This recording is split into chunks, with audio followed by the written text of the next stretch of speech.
মায়ার গল্পটা যেন এক অমর প্রেমের কাহিনী। আমি যখন ছোট ছিলাম, মায়া ছিল আমাদের গ্রামের প্রাণ। সোনালী লোমের সেই কুকুরটি যেন সবার বন্ধু। শিশুরা তার সাথে খেলত, কৃষকেরা তাকে খাবার দিত। কিন্তু তার আসল জীবন ছিল বনের গভীরে, চারটি ছোট ছানার সাথে।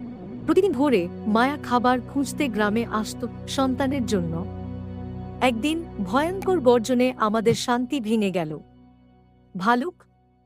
মায়া তখনও ছানাদের রক্ষা করতে ছুটে গেল। তার সাহস ছোট শরীরের মধ্যে যেন আগুনের মতো।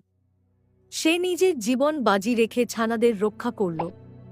শেষ পর্যন্ত মায়া আমাদের ছেড়ে চলে গেল, কিন্তু তার স্মৃতি আজও আমাদের হৃদয়ে বেঁচে আছে। প্রতি বছর পাতা ঝরার দিনে আমরা তার কবরের পাশে বসি। মায়া, তুমি আমাদের জন্য এক অমর মা, যে কখনো হার মানেনি।